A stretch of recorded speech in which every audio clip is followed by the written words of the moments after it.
Grand Rising, Grand Rising. Today we're going to be talking about the UCC1 filing and essentially how to use it to discharge debt, okay?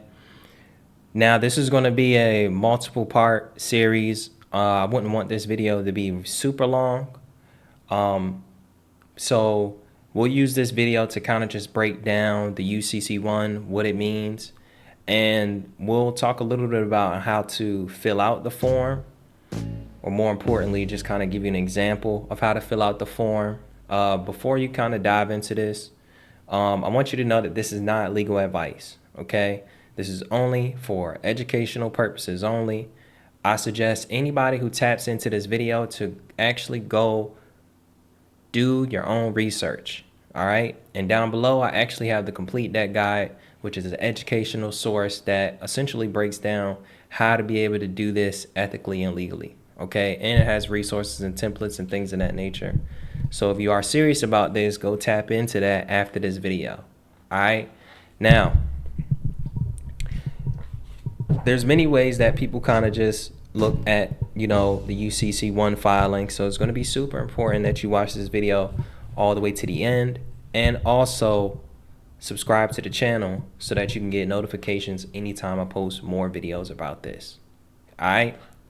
So real quick, let me just tell you guys real quick what debt discharge essentially is. Debt discharge is not, you know, removing the existence of the debt.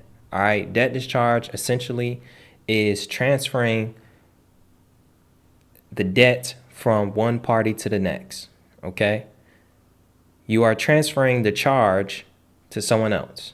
All right. Now to talk a little bit more about the UCC filing and its role when it comes to business. Okay. This is essentially for secure transactions. Other people may say it's for the aspect of claiming your status, claiming your straw man. But what I'll say in layman's terms is it kind of separates you from just being the debtor. And when you look at your straw man, which is your all caps name, okay, essentially your all caps name is an entity, okay? It's considered the debtor, all right? And then on the other foot, your natural person is the creditor. So people use the UCC1 to be able to separate that, all right? Essentially, this could be used for debt discharge. Okay. However, it's not a cut and dry method where you just fill out this form and your debt is going to be discharged. It's a process to it, and we're going to talk a little bit about that. Okay. Essentially, you know, how people use it in debt discharge is once you kind of just separate it, right? You can utilize it to put a lien on specific secured debt, business debt, loans, things of that nature. And essentially, you know, it notifies the creditor or the DOA, you know, the Barclays, the Chases, the, you know, the people that claim they are creditors. It notifies them who has security interest in this specific debt or property. Okay. Now, the goal of this video is to pretty much like clear up those misconceptions and provide you more actionable insights when it comes to filing the UCC. Okay. Now, essentially, man, let me just kind of just define what the UCC is. All right. UCC is a set of laws that govern commercial transactions, specifically secured transactions. All right. And it's going to cover business transactions. It's going to cover loan agreements and the sale of goods. Okay. And when you think about it, that's essentially all credit. Okay. Now, just to show you guys real quick, man, just to show you guys real quick, if I can adjust my screen, you feel me? I need to figure out how to, I guess we'll just do that later. But what I'll show you guys real quick is essentially if you wanted to gain more knowledge, more insight about the UCC, right, and understand it, you can come to UCC Article 9, Secure Transactions. All right. You can come to law.cornell.edu, look at UCC, feel me? You can even go back and look at every single thing in regards to secure transactions. Even talks about negotiable instruments, bank deposits, so on and so forth. But let's just dive into Article 9, and it's going to break down essentially the meaning behind this section. I mean, this just takes you straight to the definition section. This is probably where you want to come if you want to have like full clarity of different language, jargon, like authenticate, what it actually means in the UCC, certificate of title, account debtor, account, accession. This is interesting. Account, except as used in account for, means a right to payment of monetary obligation, whether or not or earned by performance, for property that has been or is to be sold, leased, licensed, assigned, or otherwise disposed of, for services rendered or to be rendered, for a policy of insurance or to be issued, for a secondary obligation incurred or to be incurred, for energy provided or to be provided, for the use or hire of a vessel under a charter, arising out of the use of credit or charge card or information contained on or for the use with the card, as winnings in a lottery. You feel me? Sponsored by a state or governmental unit of a state, a person licensed or authorized to operate the game. There's so many different definitions. It talks about letter of credit rights, investment properties, deposit accounts, commercial tort claims, rights to payment for money or funds advanced or sold, other than rights arising out of the use of a credit or charge card or information contained on or for the use of the card. It's a mouthful. You dig me? So coming here is very essential so that you can understand like different language, different definitions and jargon, because a lot of times, man, we hear these words and we don't truly know the meaning, okay? Unless you go look. Then it says account debtor. You feel me? This means a person obligated on an account, chattel paper, general intangible. Accounting means a record or record, authenticated by a secure party. You feel me? Agricultural liens. As extracted collateral. Authenticate means to sign. Bank means an organization that is engaged in business of banking. The term includes savings banks, savings and loan organizations, credit unions, and trust companies. It's important to know that this is just an organization. I've talked about this in my previous videos. Cash proceeds, certificate of title. So you're going to gain a lot of information under Article 9. This is just the definitions, right? But you can really go back and go to the general provisions and look at all of this. Purchase of money, security interest, control of deposit accounts, control of electric chattel paper, control of investment property, control of letter of credit rights, sufficiency of description, scope, security interest. Feel me? It's very expanded. Rights and duties of secure party having possession or control of collateral. And I may have a separate video diving into some of these concepts here, but it's important for you guys to kind of just be okay with coming here and gathering knowledge yourself. You know what I mean? Now, we're going to come back to that. You dig me? Now, I want to talk a little bit about EC and kind of like how I understand it and, how I kind of learned. Okay? The UCC, all right, is a legal document filed under the Uniform Commercial Code. It's typically used in business to secure interest in collateral. So a lender secures a claim on a property if a borrower defaults. That filing a UCC allows you to claim ownership of your straw man. And essentially, a lot of people talk about this, your straw man being your all caps name, but I will say that it's not widely accepted. However, I plan to kind of clear it up. Don't think too hard about the straw man. Think about just being able to separate, a creditor or a bank from thinking that you're just the debtor. Okay? Don't think of it as like really shifting your status. It's a part of it, but don't think of this as a wholehearted, like this is what you're going to do. You file this and your status is going to be corrected. It's a part of the process, but it's not all of the process. Okay? Now, where am I at? Okay. So when you look at the UCC, you feel me? Essentially, it's a way that you'll just publicly announce you as the creditor interest in a debtor's collateral. And when you think about it, your straw man is a debtor. You feel me? And you're a creditor, or you are a a natural living, breathing person that is by law a creditor. You feel me? And your organization is your straw man. You dig me? So you announcing your interests gives you more of a security interest in that. Okay? And no organization or only a creditor or only a person can have an interest in a security. All right. So essentially, this filing secures a lender's interest, and it ensures that a lender has a legal claim to the assets in event of a default. So if you were to default, essentially, you're essentially saying, hey, look, come after me, right? Don't come after the debtor. And the reason why this is important is because you kind of have a different set of rights, okay? Your debtor doesn't. Your debtor is considered a debt entity, is pretty much classified as a business, and businesses don't have many rights. They're not tied to the unalienable rights, okay? Understanding that, if you had this file for a specific debt and you were to go to court and this was pretty much set in stone and put in place, then they have to challenge the person who is the natural person.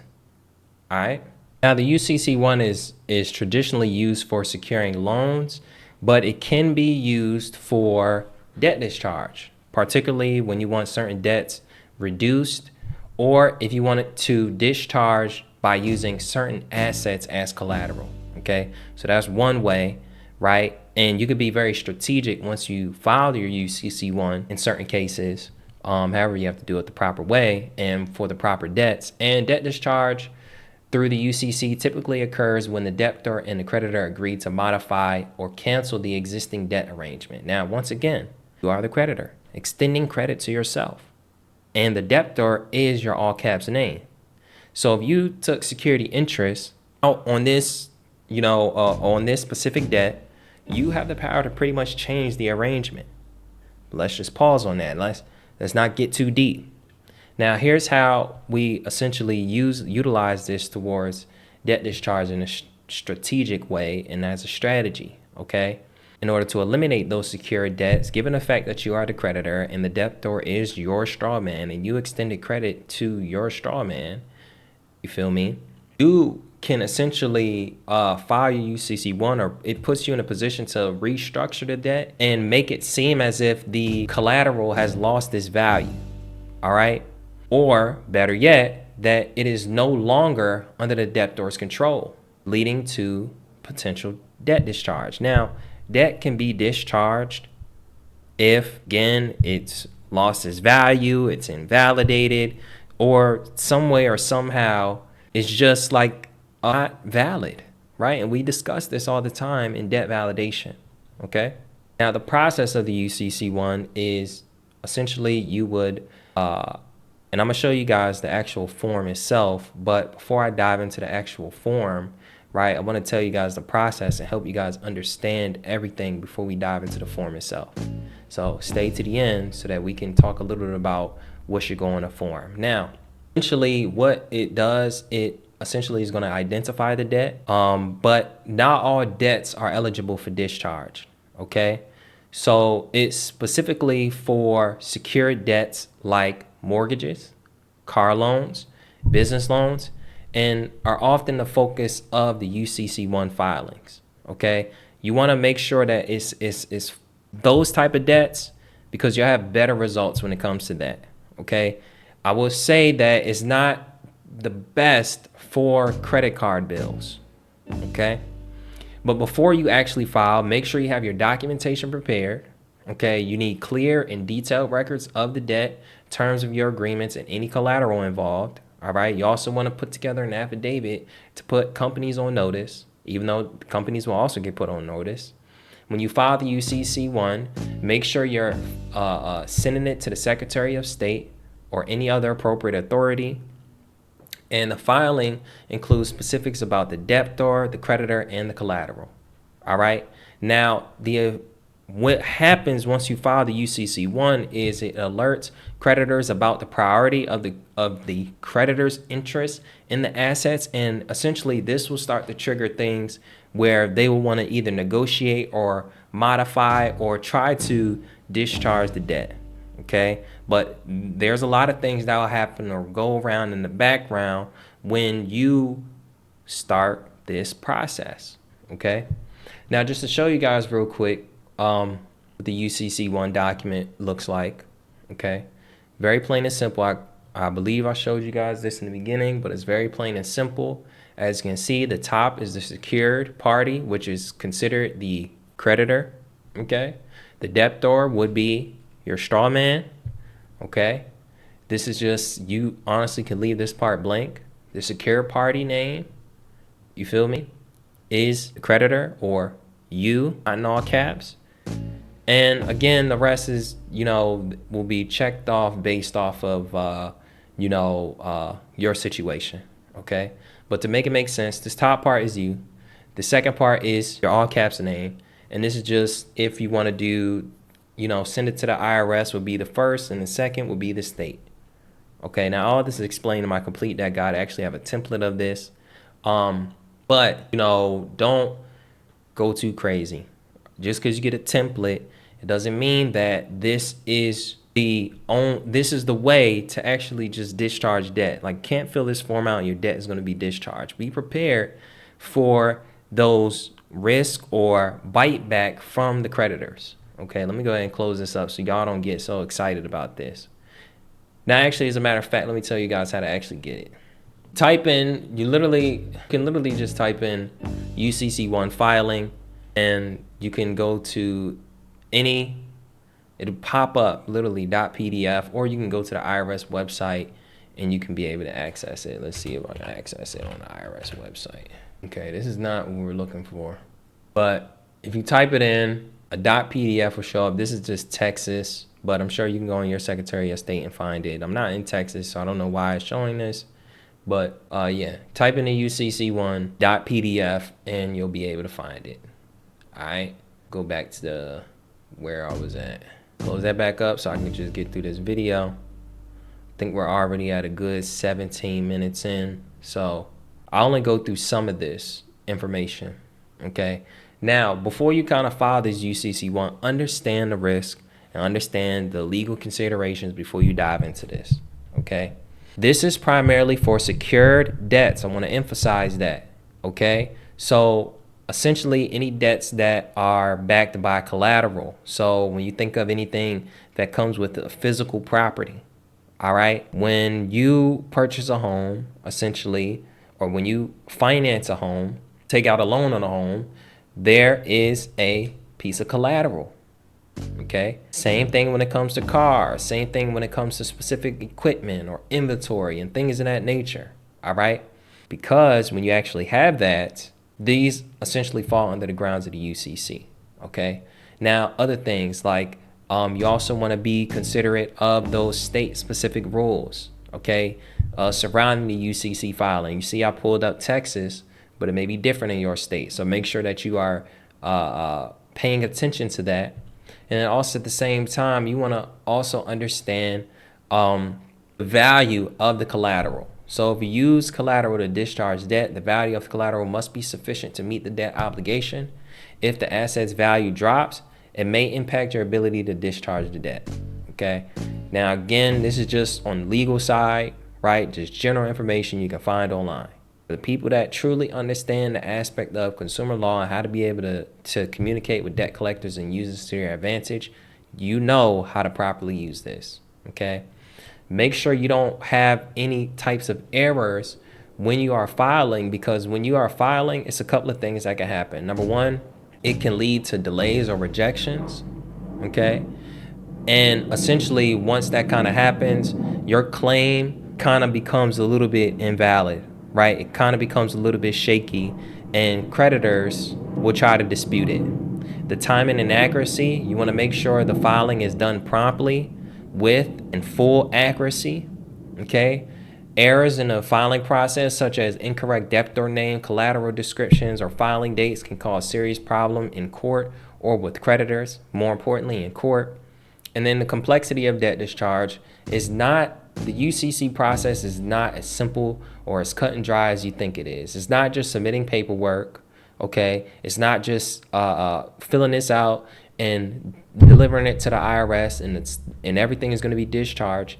You have to have a full legal and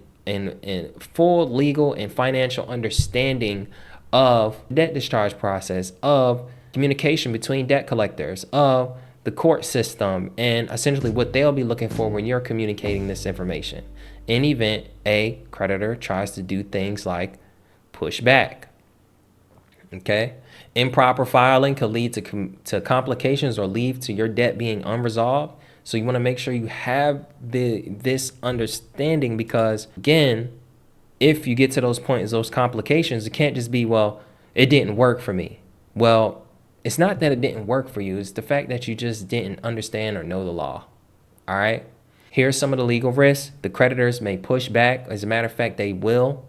It's very rare that they don't.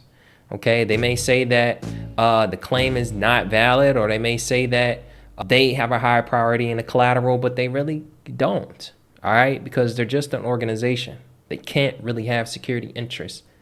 Okay.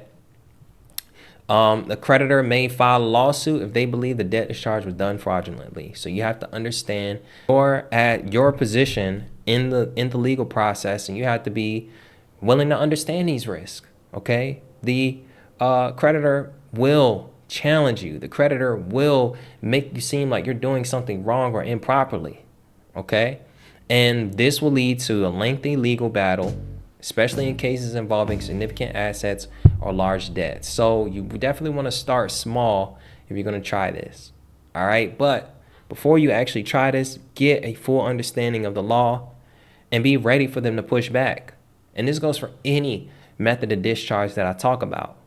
Okay, that's why this is coming in the form of YouTube video, and I'm not breaking every single aspect down in the legal form, because again, this is not legal advice. This is just educational. You can go online, you can actually find this information. You feel me? So when you actually file the UCC, this is how it worked to your advantage in debt discharge. You'll have a little bit more flexibility. Okay, when you use any other method of coupon remittance and things of that nature, if you file UCC 1, you're going to have more flexibility, because again, that security interest kind of plays a huge part. Once you kind of have security interest over a debt or a piece of security, then you kind of have a little bit more control over what happens. Okay, it's kind of forcing them to negotiate when it comes to debt. Once you file your UCC, your straw man is actually legally protected. Okay, and essentially it says, hey, if there's anything in regards to this debt, you have to go through me. Okay, the natural person. So now when we go into court, I'm representing the debtor. Okay, if you're going to try to sue me, then you're basically suing a natural person, and a dead entity really can't. A dead entity can't contract with a natural person. Okay, so you're using that to your advantage, and also at the same time, this will help you restructure, your debt when it comes to business. It's an essential tool for business owners, right? Because you can do this for your business, right? Instead of the straw man, it can be your LLC, right? And essentially can just reorganize your financial obligations. All right. Any businesses that are facing heavy debt, or if you want to be able to, ultimately protect your business and its assets, this is a tool that you can utilize for that. Okay. Now, I want to talk about, just break down those steps real quick when it comes to debt discharge. All right. Number one, you want to identify the debt, and you want to make sure it falls under the category of secured debt. Okay, you want to gather your documentation, collect your financial records, loan agreements, and relevant documentation to support your case, such as case law, such as, those loan agreements, right? Highlight those things that's going to, give you an advantage point in case you go to court. Step 3, file your UCC 1. Submit the UCC 1 financing statement with the state to officially secure your interest to the collateral. So when you fill out this UCC 1, okay, you want to put the IRS and you want to put the state. Again, it's not legal advice. All rights are reserved. You feel me? Do your own due diligence. Do your own research. All right. This is only educational purposes. And I'm very, I'm tiptoeing around speaking about this because, again, you don't know who's watching. All right. But for the people that can understand me when I'm talking about this, will understand me. Okay. That's why I tell people to tap into the complete deck guide, because the complete deck guide, I pretty much break down the legal process and how to communicate with debt collectors. All right. And make sure you're keeping track of what the creditors do. If they send you letters, if they send anything, make sure you're keeping track of that. Okay. Now, here's some common myths about the UCC and debt discharge. Number one, filings eliminate all debt. It does not eliminate all debt. Okay. It can only discharge specific types of debt, usually on secured debts or business related loans. Okay. Credit cards, be very careful with using it with credit cards. Okay. Myth 2, UCC is a shortcut to credit forgiveness.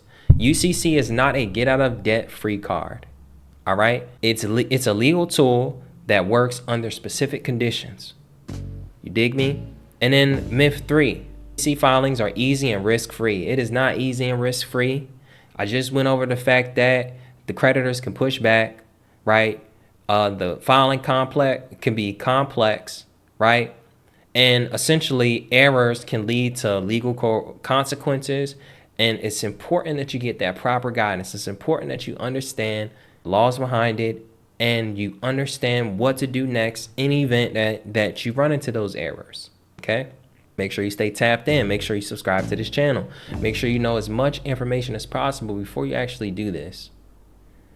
Okay, you don't have to know all, but make sure you know as much information as possible so that you're ready for any and everything that kind of comes. This is one of those things where I usually say knowledge on ice is worse than ignorance on fire. But in this case, look, gather all the knowledge before you actually do this stuff, because it could be real serious legal consequences if you are doing this incorrectly. Okay, so in conclusion, the UCC filings can be a powerful tool for reducing debt, but it comes with limitations. Legal advice: always consult an attorney before using the UCC filings for debt discharge. Okay. And more importantly, look, if you don't understand this stuff and you want to gain more knowledge, more understanding, inspiration, right? Guidance and education, down below I have the complete debt guide.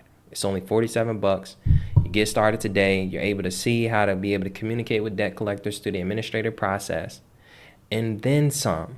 Okay. Also, I have templates and guides and things that essentially will break down how to actually fill out the form properly. What are the extra details I should include in my filing? All right. Things like this space here. Okay. What should be in the mailing address? Who should I mail it to? And it's best that I give it to you in this way through an educational source and trying to express it all right here, because everybody's situation is different. Use it as a tool to learn. Use this as a resource and match it with your information and your due diligence. I would never tell anybody to just stop at what I teach you and just stop at the information that I kind of discuss, because there's multiple methods out there. But the UCC one could be something that can be very beneficial in your particular situation. All right. Now, in my next video, what I'll talk about, okay, I'll dive a little bit more in depth, because right now we're at 30 minutes. Okay. In my next video, I'll dive a little bit more in depth in, essentially the UCC, fully understanding it, right? This video is particularly for the people who kind of understand the UCC already, just wanted some more clarification, but I'll do a more, I'll do a more, I don't know how to explain this. I'll do a more in-depth video kind of talking about, I'll do a part 2 to this video. All right. And I'm going to talk a little bit more about the, I'm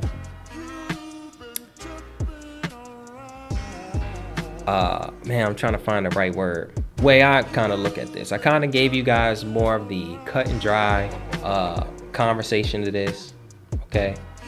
But basically I want to talk to the people who are looking to get out the matrix. I want to talk to the people who obviously wants to know just my perspective and how to properly use this. So make sure you guys subscribe.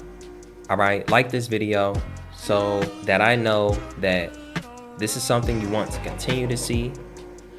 Again, I talk about all of these things and it really applies and it's very universal. It's many different ways, many different videos you'll see online, but my job here is to give you guys as much sauce as possible, give you guys enough mental and mindset behind this so that you will be empowered to actually take action.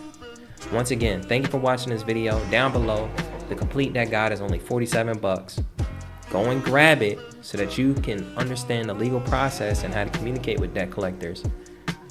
More importantly, if you have any questions, comment down below. I love you guys, and I'll see you in the next video.